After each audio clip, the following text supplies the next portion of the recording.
Hey folks, welcome to the DoItYourselfDad channel. Today we're going to be replacing the dumpster fire of a head unit that is already in this car with this thing. This is a neat little device that'll give us Apple CarPlay, Android Connect, and I should be able to install it in just 5 minutes with no wiring at all. So let me show you what it is, and then let's get it installed in the car, see how well it works. Now what this thing is, it's actually a pretty genius little solution here for folks in situations like me that want to put Android Connect or Apple CarPlay into their car, have a garbage head unit, but can't really remove that head unit because of the way it's built into the car. This head unit is integrated into things like the air conditioning and whatnot, so taking it out and replacing it with a new one is a pretty difficult and very expensive task. This is a little screen, you can see it's very small, thin, and you mount it anywhere inside your car. It comes with a mount, so you can mount it to your windshield, or a little mount where you can mount it to your dash, plugs into your cigarette lighter, and that's all you have to do to get everything to work. Now how it gets the audio to your car, get it 3 different ways. It can connect to your car via Bluetooth, so if you have a Bluetooth head unit, it can do that. It's also got an aux out, so you can plug a headphone cable into your head unit, and it can even transmit on an FM radio station. So if all you have in your car is an FM radio, you can tune it to what it's transmitting to and get the full experience of Android Connect and CarPlay without really having to do any wiring. But the big question is, how well does it work? So let's get it installed. Now, due to the way my car is laid out, I've got the center console here and gauges up there. I'm not actually going to mount this thing in the middle. I'm going to mount it over here on the left side of the steering column. And this thing should mount up really easily. We can just pick a good spot where we can reach it while we're driving. So now with it mounted to the windshield, I just have to run power to it. And the power is supplied through your 12-volt or cigarette lighter adapter. So let's get this plugged in.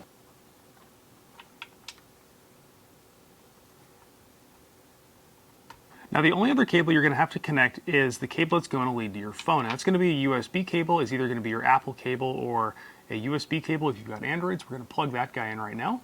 And to make this thing work, that is all you need. However, if you do have an aux input on your head unit, you do have the option of plugging this in. This should realistically give you the best audio quality, but using Bluetooth or radio will also work just fine. And at this point, and now you're basically done. And now you're basically done with the install. All you have to do now is fire up the car. And the whole system should fire right up.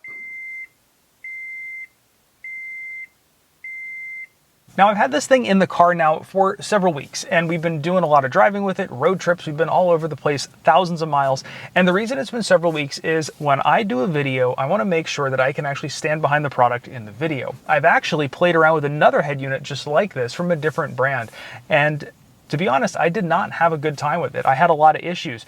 This car is a hybrid, and it was picking up all sorts of RF interference. It was also had issues with the display. I've had none of those problems with this one. So now let me go over this one and show you the pros and cons of this unit, and you can decide if this is something that you want for your car.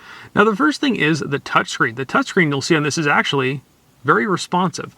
We go back and forth between screens really quick.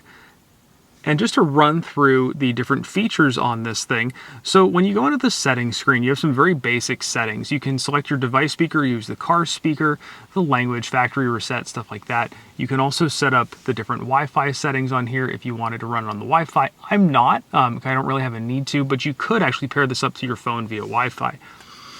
Coming in over here is your FM transmitter. So if you don't have, like I mentioned before, if you don't have Bluetooth or an aux input, you can actually have this thing transmit out on whatever station you choose, tune your head unit to it, and you can listen to this straight through your vehicle. You can actually put a memory card in it. I don't have one in there right now. You can also hook up USB devices to it. And here's where it gets really neat, is you can set up the different auto links, AirPlay if you've got an Android device, and in my case I have an Apple device, so here is my home screen. I've played around with all these things. The phone app, this thing is really good with phone calls. It has a little microphone up here, so the sound quality is actually really good, and it works just like any other device you have in your car. This thing is as responsive easily as the built-in head unit that I have in my Chevy Colorado pickup truck, which is pretty much brand new. Now another thing that's worth mentioning, and I mention it because we had this problem with the last one, is this one auto darkens. So it has a little light sensor on the back, so when it's dark out, it darkens itself. The other one that I played around with did not have this feature, and even on the lowest setting, it was way too bright. This thing auto darkens itself, so it's not going to be too bright when you're going down the road at night. Now, I've had one thing to gripe about with this screen is that the screen face is actually very shiny and reflective. You can see here, if you look at it in the right angle, you can actually see some reflection in there, and when it's very bright out, that can become a little bit of a nuisance. It hasn't been too bad, but you see here on most head units in cars, it's a matte finish or an anti-reflective finish, so you don't get that glare. Now, what I may do at some point is you can actually get screen protectors for these, and you can get generic ones as well, and they have anti-reflective ones. I'll show you that here. I have an anti-reflective one on my phone, and you can see there's a little bit of sheen coming off it, but you don't get that reflection. Now, I may go and put one of those on this thing at some point. It hasn't been such a nuisance that I've decided to do it yet, but it may come to that. Now, if you decide to pick one of these up for your car, I will have a link down below to those anti-reflective screen covers if you want to give those a shot.